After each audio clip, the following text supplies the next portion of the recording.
Ragini. So ఈరోజు మన video ఏంటంటే 10th క్లాస్కి సంబంధించిన తెలుగు FA1కి సంబంధించి ఫుల్ మొత్తం మీరు ఏ క్వశ్చన్స్ నేర్చుకోవాలి, ఎలా నేర్చుకుంటే మీరు ఎగ్జామ్ని అటెంప్ట్ చేయొచ్చు అన్న విషయాన్ని అయితే ఈరోజు డిస్కస్ చేసుకోబోతున్నాం అనమాట.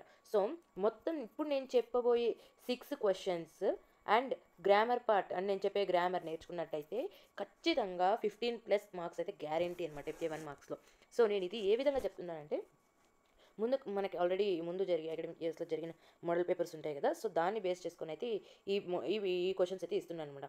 సో ఖచ్చితంగా అయితే మీరు నేను చెప్పిన క్వశ్చన్స్ని ఫాలో అయ్యి, నేను చెప్పిన గ్రామర్ని ఫాలో అయితే 15+ మార్క్స్ అయితే గ్యారంటీ అనమాట FA1 తెలుగులో. సో వీడియోలోకి వెళ్ళే కంటే ముందే ఇలాంటి వీడియోస్ నేను ఇంకా కూడా చేసి ఉన్నానమాట. సో FA1కి సంబంధించి అన్ని సబ్జెక్ట్స్కి సంబంధించి ఇంపార్టెంట్ క్వశ్చన్స్ అనేది ఇవ్వడం జరిగింది, ఆల్రెడీ నేను వీడియోస్ చేయడం జరిగింది. సో ఎవరికైనా కూడా ఆ వీడియోస్ కావాలంటే మన ఛానల్ యొక్క లింక్ని ఓపెన్ చేసి మన ఛానల్లో ఆ వీడియోస్ అవైలబుల్ ఉంటాయి. సో ఆ వీడియోస్ని మీరు చూడొచ్చు అనమాట. అండ్ నెక్స్ట్ ఇక్కడ నేను ఏదైతే PDF క్వశ్చన్స్ అండ్ ఆన్సర్స్ చూపిస్తున్నానో ఈ క్వశ్చన్స్ అండ్ ఆన్సర్స్ యొక్క PDF అనేది నేను కామెంట్ బాక్స్లో పిన్ చేస్తాను. సో అక్కడ నుంచి మీరు PDF అనేది చూడొచ్చు, డౌన్లోడ్ చేసుకోవచ్చు అనమాట. సో ఇదే విధంగా నేను ఫస్ట్ టైం మన వీడియోస్ని చూస్తున్నట్టయితే ప్లీజ్ సబ్స్క్రైబ్ చేసుకోండి. అండ్ ఇలాంటి వీడియోస్ మీకు నోటిఫికేషన్ ద్వారా రావాలంటే పక్కన ఉన్న బెల్ ఐకాన్ అయితే క్లిక్ చేసుకోండి అనమాట.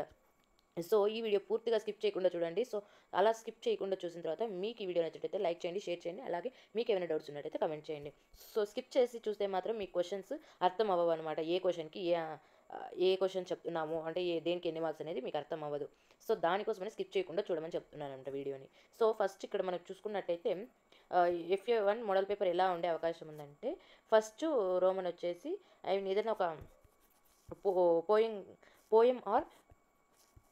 పోయం కానీ లేదంటే పేరా కానీ ఇచ్చే అవకాశం ఉంటుందన్నమాట. పోయం ఆర్ పేరా ఏదో ఒకటి ఇచ్చి దాని కింద వాటికి సంబంధించి క్వశ్చన్స్ అయితే అడిగే అవకాశం ఉందన్నమాట. సో అవి 4 క్వశ్చన్స్ అడుగుతారు, 4 మార్క్స్ వస్తాయన్నమాట. సో దీనికి ఫస్ట్ రోమన్లో ఉండేదానికి. సో మీరు ఫస్ట్ రోమన్లో ఉండే దాని క్వశ్చన్స్కి ఏం చేస్తారంటే, మొత్తం 4 క్వశ్చన్స్, ఒక్కొక్క క్వశ్చన్కి 1 మార్క్ అని చెప్పుకున్నాం కదా, అక్కడ ఖచ్చితంగా పేరా ఉన్న పేరాగ్రాఫ్కి కింద క్వశ్చన్స్ ఉన్నా లేదంటే పోయంకి సంబంధించి క్వశ్చన్స్ ఉన్నా పైన అంటే పైన ఇచ్చిన పేరానికి సంబంధించి మీరు ఏదైనా ఒక ప్రశ్నను తయారు చేయండి అని అయితే ఒక క్వశ్చన్ వస్తుందన్నమాట. అంటే అది పేరా ఇవ్వచ్చు, పోయం ఇవ్వచ్చు, వాటికి సంబంధించి మీరే ఒక క్వశ్చన్ తయారు చేయండి అని ఇస్తారు. సో ఆ క్వశ్చన్ మీరు చాలా వరకు అంటే ఈ పేరా అంటే ఈ పరిచిత గద్యం ఏ పాఠం నుంచి తీసుకోబడింది, లేదంటే ఈ పరిచిత పద్యం ఏ పాఠం నుంచి తీసుకోబడింది, ఈ పరిచిత పద్యానికి కవి ఎవరు, లేదా గద్యానికి రచయిత ఎవరు అని ఇలాంటి క్వశ్చన్స్ అడిగితే కూడా మీకు ఇక్కడ ఫస్ట్ రౌండ్లో 1 మార్క్ ఈజీగా వచ్చేస్తుంది అనమాట.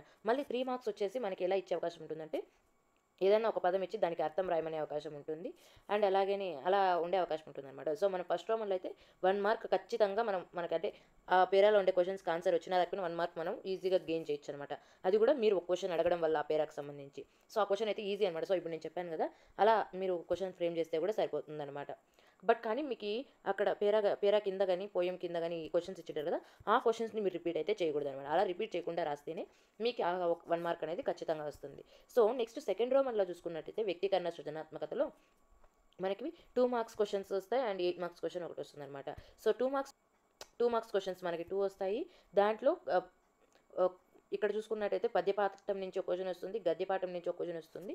అండ్ ఇలా ఇది ఫస్ట్ రౌండ్ అనమాట. 2 మార్క్స్ 2 క్వశ్చన్స్ అన్నాం కదా, పద్యపాఠం నుంచి ఒకటి, గద్యపాఠం నుంచి ఒక క్వశ్చన్ వచ్చే అవకాశం ఉంటుందన్నమాట. సో పద్యపాఠం నుంచి ఖచ్చితంగా కవి పరిచయమే వస్తుంది.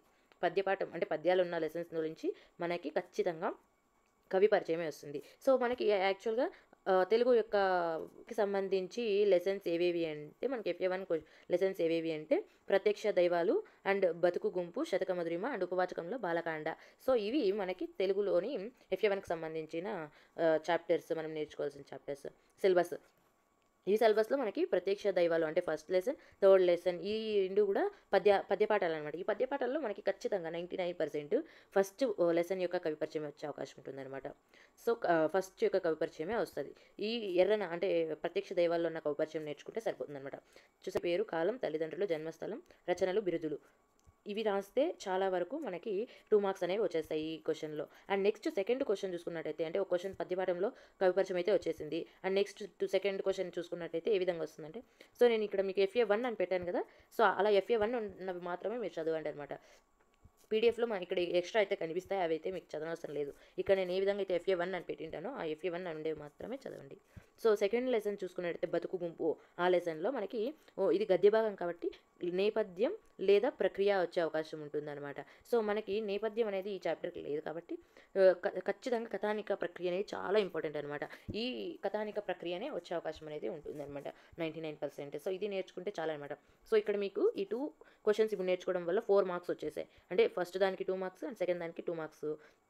అలాగనే మీకు ఫస్ట్ రోమన్లో ఒక క్వశ్చన్ మీరే ఒక క్వశ్చన్ని రాస్తే 1 మార్క్ అని చెప్పాను కదా, అక్కడ కలిపి మొత్తం 5 మార్క్స్ అనమాట ఇప్పటి వరకు మీరు గెయిన్ చేయగలిగిన మార్క్స్. అండ్ నెక్స్ట్ ఇక్కడ చూసుకుంటే సృజనాత్మకంగా క్వశ్చన్స్ రాయమంటారనమాట, ఆన్సర్స్. అంటే 8 or 10 లైన్స్లో ఆన్సర్స్ రాయమంటారు. ఆ క్వశ్చన్స్కి వచ్చేసి మనకి చాలా వరకు పద్యపాఠం శతకమధురంలోనే ఇచ్చే అవకాశం ఉంటుందన్నమాట. ఎందుకంటే మనకి ఆల్రెడీ ఫస్ట్ లెసన్లో ఇచ్చేయడం జరిగింది ఒకటి కవి పరిచయము. సో ఇచ్చిన లెసన్స్ నుంచి మనకి చాలా వరకు క్వశ్చన్స్ అనేది రిపీట్ చేయరనమాట.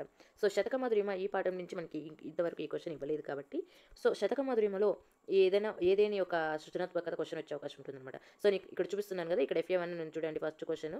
సో దీంట్లో చూసుకున్నట్టయితే విద్యార్థులు ఎటువంటి గుణాలు కలిగి ఉంటారు, ఈ క్వశ్చన్ చదువుకోండి ఈ లెసన్లో నుంచి. అండ్ నెక్స్ట్ ఇక్కడ సెకండ్ క్వశ్చన్, వ్యక్తుల నిత్య జీవితంలో నైతిక విలువల అవసరాన్ని తెలపండి. ఈ 2 క్వశ్చన్స్ నేర్చుకోవడం వల్ల ఈ 2లో ఖచ్చితంగా ఏదో ఒక క్వశ్చన్ వస్తుంది. అంటే ఇక్కడ 8 or 10 లైన్స్లో ఒక క్వశ్చన్ రాయమన్నారు కదా, ఈ క్వశ్చన్కి 8 మార్క్స్ అనమాట. సో ఇలా ఈ క్వశ్చన్కి 8 మార్క్స్ అంటే ఇంటర్నల్ చాయిస్ ఉంటుంది మనకి. సో పద్యపాఠం నుంచి ఏదైనా ఒక ప్రశ్న, అంటే పోయం ఉండే లెసన్స్లో నుంచి ఏదైనా ఒక ప్రశ్న, మరియు ఉపవాచకం నుంచి నాన్ డీటెయిల్ నుంచి ఉపవాచకం నుంచి ఒక క్వశ్చన్ వచ్చే అవకాశం ఉంటుంది. సో ఈ రెండింటికి ఇంటర్నల్ చాయిస్ ఉండే అవకాశం ఉంటుంది అనమాట. సో దాంట్లో భాగంగా నేను పద్యపాఠంలో అంటే పోయం ఉండే లెసన్స్లో ఈ 2 క్వశ్చన్స్ నేర్చుకుంటే ఈ 2 క్వశ్చన్స్లో ఏదో ఒక క్వశ్చన్ అయితే ఖచ్చితంగా వస్తుంది. అండ్ నెక్స్ట్ ఇక్కడ ఇది ఉపవాచకం అనమాట. ఉపవాచకంలో ఇక్కడ మీకు కనిపిస్తుంది కదా, ఈ 2 క్వశ్చన్స్ నేర్చుకుంటే సరిపోతుంది అనమాట చాలా వరకు. చూడండి, శోకం నుండి పుట్టిన శ్లోకం, దీని అర్థం అంటే దీన్ని రాయమని చెప్పారనమాట. సో ఇక్కడ ఇంకోటి చూసుకున్నట్టయితే రామాయణ రచనకు పూనుకోవడానికి ప్రేరేపించిన పరిస్థితులు రాయండి. సో ఇలాగని ఏదైనా క్వశ్చన్ వచ్చే అవకాశం ఉంటుంది అనమాట. సో ఈ క్వశ్చన్ ఉపవాచకంలో ఇంపార్టెంట్. సో ఈ క్వశ్చన్ నేర్చుకోండి. అలాగనే అది చాలా వరకు ఉంటే ఈ 2 క్వశ్చన్స్ అనేవి ఈ బాలకాండలో చాలా ఇంపార్టెంట్ అనమాట. చాలా వరకు ఇవి రెండిట్లోనే ఉపవాచకంలో వచ్చే అవకాశం ఉంటుందన్నమాట. సో ఇప్పుడు నేను చెప్పిండే దాంట్లో అంటే గద్య భాగంలో పద్యపాఠంలో ఆ 2 క్వశ్చన్లు నేర్చుకున్నా మీరు 8 మార్క్స్ క్వశ్చన్ అటెంప్ట్ చేయొచ్చు. లేదా ఇక్కడ మీకు ఉపవాచకంలో 2 క్వశ్చన్స్ చూపించాను కదా, ఈ 2 క్వశ్చన్స్ నేర్చుకున్నా మీరు 8 మార్క్స్ క్వశ్చన్ అటెంప్ట్ చేయొచ్చు అనమాట. ఇలా అటెంప్ట్ చేయొచ్చు. సో ఇక్కడ మనకి పూర్తిగా ఎన్ని మార్క్స్ వచ్చాయి, ఫస్ట్ రోమన్లో 1 మార్క్, సెకండ్ రోమన్లోనే 2 మార్క్స్ క్వశ్చన్స్లో 4 మార్క్స్. అండ్ నెక్స్ట్ అలానే చూసుకున్నట్టయితే ఇప్పుడు పెద్ద క్వశ్చన్స్లో 8 మార్క్స్ క్వశ్చన్లో ఒక క్వశ్చన్ అనమాట. మొత్తం మనకి ఇక్కడ 13 మార్క్స్ వచ్చేస్తాయి.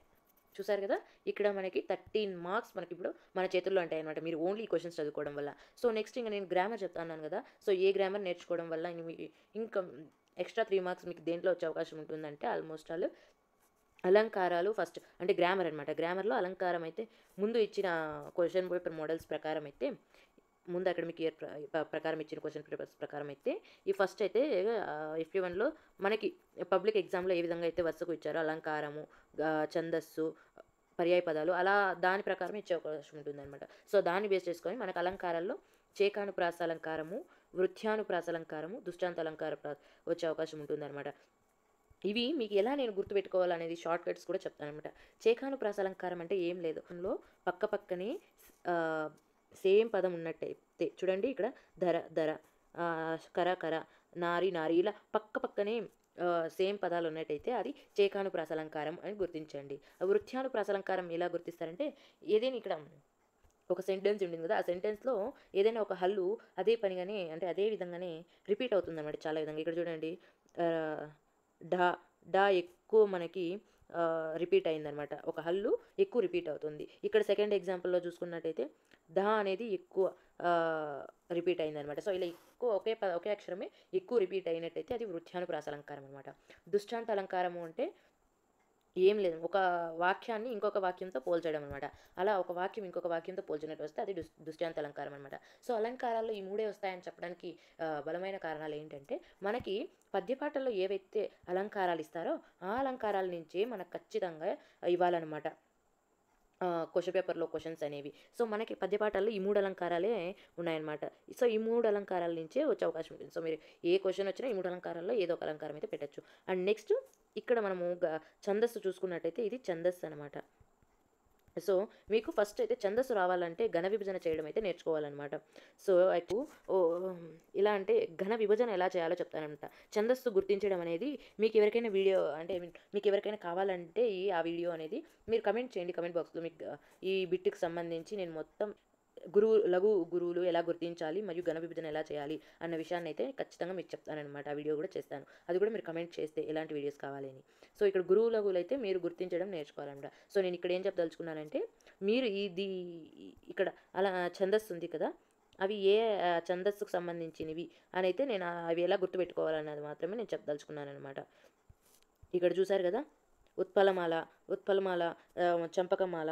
సో ఈ ఛందస్సు ఎలా గుర్తుపెట్టుకోవాలనేది చెప్తానమాట. మీరు విభజన చేసింటారు, ఘన విభజన చేసిన తర్వాత గురువులో గుర్తించి ఘన విభజన చేసింటారు కదా, దాని తర్వాత అయితే మీరు ఇలా ఇక్కడ పైన కానీ ఇలా గుర్తించుకున్న తర్వాత ఇలా భరణ బబరవ అంటే ఎక్కువ బా రిపీట్ అయినట్టయితే, ఎక్కువసార్లు బా రిపీట్ అయితే అది ఉత్పలమాల అని గుర్తుపెట్టుకోండి. బా రిపీట్ అయితే ఉత్పలమాల.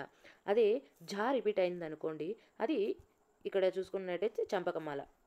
ఏది బా రిపీట్ అయితే ఉత్పలమాల, జా రిపీట్ అయితే చంపకమాల. చూసారు కదా, నజ బజ జజర అలా అనమాట. అండ్ నెక్స్ట్ ఆల్మోస్ట్ ఆల్ ఇవే ఇచ్చే అవకాశం ఉంటుంది. నేను ఇప్పుడు చెప్తున్నాను కదా, సో అవి మాత్రమే ఇచ్చే అవకాశం ఉంటుంది అనమాట ఛందస్సు ఒకవేళ ఇస్తే. ఇక్కడ ఇంకొక చూసుకున్నట్టయితే ఇది మసజస తత్తగా అంటే ఇది శార్దూలం సంబంధించింది అనమాట. సో ఫస్ట్ మాతో స్టార్ట్ అయిందంటే అంటే ఘన విభజన అనేది మాతో స్టార్ట్ అయిందంటే అది శార్దూలము. అదే సభరణమయ్యవ సాతో స్టార్ట్ అయిందంటే అది మత్యభము. అంటే ఇట్లా రివర్స్ గుర్తుపెట్టుకోండి. మాతో స్టార్ట్ అయితే శార్దూలము, సాతో స్టార్ట్ అయితే మత్యభము. ఇలా గుర్తుపెట్టుకుంటే మీరు ఈజీగా రాయగలుగుతారనమాట ఎగ్జామ్లో. సో ఇవి అనమాట చూస్తున్నారు కదా. సో ఇది ఒక బిట్ అనమాట మనకి ఇప్పుడు. సో బిట్లో మనం ఇప్పుడు 2 మార్క్స్కి డిస్కస్ చేసుకోవడం జరిగిందనమాట.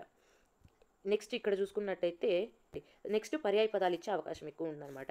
పర్యాయ పదాలు అంటే ఒక్క పదానికి వివిధ పదాలు మళ్ళీ ఉంటాయన్నమాట. ఇప్పుడు చూడండి, పండితుడు అంటే బుధుడు విద్వాంసుడు, భుజగం అంటే పాము సర్పం.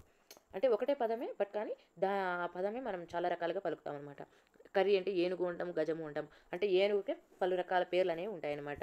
సో అలా ఉండేవాటిని పర్యాయ పదాలు అంటారు. ఇక్కడ నేను మీకు చూపిస్తున్నాను కదా, డిస్ప్లే చేస్తున్నాను కదా, ఈ పర్యాయ పదాలు నేర్చుకుంటే కూడా మీకు ఖచ్చితంగా వీటిల్లోనే వచ్చే అవకాశం ఉంటుందన్నమాట. ఇక్కడ నేను మీకు చూపిస్తున్నది ఇది ప్రత్యక్ష దైవాల్లోని పర్యాయ పదాలు. ఇక్కడ మీకు చూపిస్తున్నది నేను శతకమధురిమలోని పర్యాయ పదాలు అనమాట. ఇవి నేర్చుకుంటే కూడా చాలు, వీటిలోనే ఖచ్చితంగా ఏదో ఒక్కటైతే వస్తుంది. సో 3 బిట్స్కి మనకు 3 మార్క్స్ వస్తాయి అనమాట. అండ్ నెక్స్ట్ ఇంకొక బిట్ అయితే వచ్చే అవకాశం ఉంది, బట్ ఆ బిట్ అయితే నేనైతే అంచనా వేయలేను అనమాట. ఏదైనా వచ్చే అవకాశం ఉంటుంది, బట్ నేనైతే ఇక్కడ వరకు అయితే చెప్పదలుచుకున్నాను అనమాట. సో మనకు ఫస్ట్ రోమన్లో 1 మార్క్ వస్తుంది, అండ్ సెకండ్ రోమన్లో 4 marks and plus 8 marks question ఒకటి అక్కడ, అండ్ నెక్స్ట్ బిట్స్లో 3 మార్క్స్ అనమాట. సో మొత్తం మనం క్యాలిక్యులేట్ చేసుకున్నట్టయితే 1 + 4 5, 5 + 8 13, 13 + 3 16. సో 15+ మార్క్స్ అయితే మన చేతిలో ఉంటాయి అనమాట. ఇప్పుడు నేను చెప్పినవి చదువుకున్నట్టయితే, నేను చెప్పిన ఓన్లీ ఈ 6 క్వశ్చన్స్ అండ్ ఈ గ్రామర్ పార్ట్ 3 బిట్స్ యొక్క గ్రామర్ పార్ట్ నేర్చుకున్నట్టయితే సో మీకు 16 మార్క్స్ అంటే 15+ మార్క్స్ మీ చేతిలో ఉన్నట్టు అనమాట. సో ఇది ఇవాల్టి వీడియో అనమాట. ఇలాంటి వీడియోస్ అంటే మీకు ఇంకా ఎలాంటి వీడియోస్ కావాలి అన్న విషయాన్ని మీరు కమెంట్ బాక్స్లో అయితే పిన్ చేయండి. సో నేను అలాంటి వీడియోస్ చేయడానికి ట్రై చేస్తానన్నమాట. మీకు అంటే ఇలాంటి వీడియోస్ చూడాలనుకుంటే ప్లీజ్ సబ్స్క్రైబ్ చేయండి. సబ్స్క్రైబ్ బటన్ పక్కనే ఉన్న బెల్ ఐకాన్ అయితే క్లిక్ చేయండి. అలా క్లిక్ చేయడం వల్ల మీకు నోటిఫికేషన్ ద్వారా మన వీడియోస్ అనేవి రావడం జరుగుతుంది. సో లాస్ట్ వరకు మన వీడియోస్ చూడండి. చూసిన తర్వాత మీకు నచ్చినట్టయితే లైక్ చేయండి, షేర్ చేయండి. మీకు ఏమైనా డౌట్స్ ఉంటే కమెంట్ చేయండి. Thank you for watching.